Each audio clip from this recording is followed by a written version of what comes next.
Dear friends, today we're going to talk about the part 2 of our original talk of what is Advait and where is Advait. We already talked about that it is buried deeply in our deep sleep state. During the daytime, we are going through our day-to-day life, which is full of duality. Of course, we meet people, we meet objects and situations, we interact with them, we think about them. But as we said, dualistic life is full of suffering. Whatever you want, that's what everybody wants also. There is a friction, there is suffering, there is greed, there is anger. All those things really creates sufferings of our life. And then we do not stop suffering even in the dream state.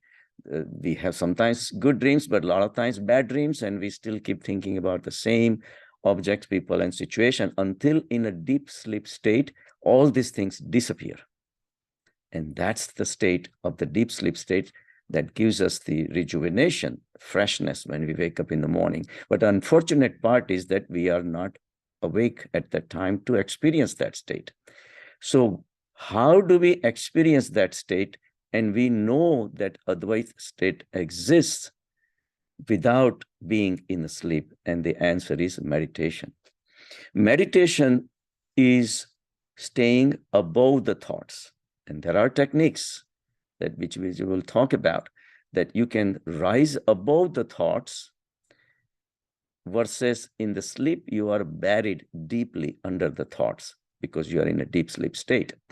But in meditation, you can stay above the thoughts by practicing full awareness. Awareness of what? Awareness of thoughts. So meditation is a technique where when you close your eyes, of course, you experience the same dualistic sansar is going to come into your mind. If it didn't come, it would be a surprise. So it is totally okay to experience this sansar. Do not get frustrated. Do not walk away, because that's not the way. And don't leave the meditation. Stay in the meditation, and just meditation requires some patience. So with very, very fine method, there is a way of walking away. And one of the best method is to be aware. And if you can apply this law of that, whatever you are aware of, you cannot be that. If I'm aware of a pen, me and the pen are two separate. If I sit in a car and say Toyota, I don't say I am a Toyota. Me and Toyota are separate. The same way, the same method we have to apply while going through the meditation. And I'm not going to go into the details about meditation, but mainly we're going to talk about this method. The method is the perception, which is direct perceptions in front of us by observation, which is the Sanskrit calls it drashta, drashti. Drashta is observer, drashti is the vision. So by having a vision of an observer, you can start realizing that the observer and the observed are two separate things. Like we said, me and the pen are separate. Me and the car are separate.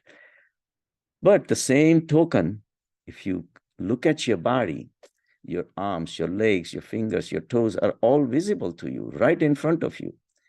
And again, if you apply the same principle, the question comes, if that body is visible to you, you are observing the body. So there is someone who is observing the body, and the body is the observed. And the connection between the two is observation. So that happens in meditation also. So at that point, you need to realize that there is something else within me. And I ask people say, well, I don't have to meditate. I know it's my mind that is seeing my body. Yes, okay, we understand that. That mind is the observer and the body is the observed, correct? But meditation spirituality goes one step further. And it says, close your eyes, but deal with the thoughts without being afraid of it. Thoughts are thoughts. They can't cause any harm to you. So you just watch your thoughts, that they are coming, they are passing through, and then going away. and they disappear. Just like anything else in sansar, everything goes to birth, growth, decay, and death. All material things do that, whether it's the president of the United States or Alexander the Great or whoever. Everybody has to die, go through the same stages. A green banana becomes yellow, yellow becomes brown, and brown becomes black, and you throw it away. So these are the stages. The same way thoughts are also material. Why are they material? Because we think about matter all the time, and matter is duality. And in dualistic world, this is built in. Birth, growth, decay, and death is built in into it. So the same thing is going to happen to your thoughts also. They're also going to be born. They're going to get bigger. They're going to start fading away, and they will disappear. All you need is patience. So after doing several days of just being a drashta, just being an observer, if you keep observing your thoughts, little by little, the separation starts happening. Then at some point, you realize that who is observing the thoughts? Thoughts are being observed. Just like we wake up in the morning and we say, okay, I had a lot of dreams. But the dreamer, meaning you, and your dreams are two separate things. Dreams came from outside. The same way thoughts also come from outside. But then who is the observer of those dreams? And that's when you start realizing, let me study the observer itself. And the observer is your chaitanya, chetana, or awareness, consciousness. You are in meditation. You are watching your thoughts. They are going in front of you like a river. A wild river is passing through, and you are just standing on a river bank. But at some point, you realize that one who is standing on the river bank cannot be in the river because river is right in front of you. Again, this needs a little practice, but like I said, in a state of full awareness, you need to keep on practicing. After a while, then you say, okay, there is some consciousness.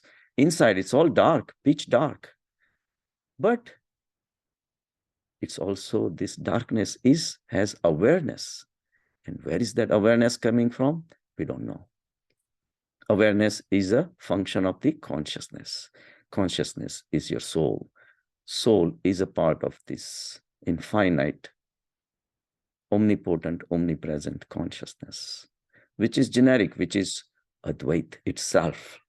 Why is it Advait? Because it cannot be divided. Matter can be divided. Life events can be divided. Mind can be divided. Opinions can be divided. So Advait state is what the consciousness is in. The consciousness is infinite. It's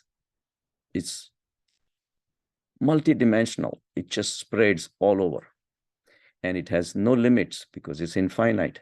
And because it's infinite, you cannot have two infinites because then it becomes finite. And that's the reason this consciousness is called Advait. No dual. There is cannot be another Advait at all. Advait is Advait, non-dual state. This state is so unique because it's dark and yet it has a light of awareness. It's empty. It's vast, and yet it is by itself. This awareness, you can be aware of the thoughts, you can be aware of your body, you can be aware of your world around you, but the awareness which is built into the function, that's why they call Sat, Chit, and Anand. The Sat is existent. It's there. You will realize that all the thoughts are so far away from me, but the awareness is still there. It does exist. That is Sat. And awareness is Chit. And the rest that you will experience in that state will be the Anand, which is also unique, which is also coming from the state of Advait. So friends, this is the story of Advait versus Dvait, which you are missing every single night because you are asleep. But meditation is the path to take to experience that Advait state within you.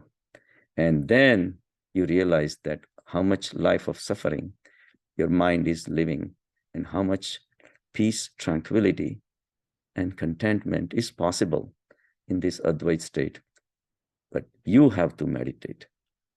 No one else can do it for you. Have a good day.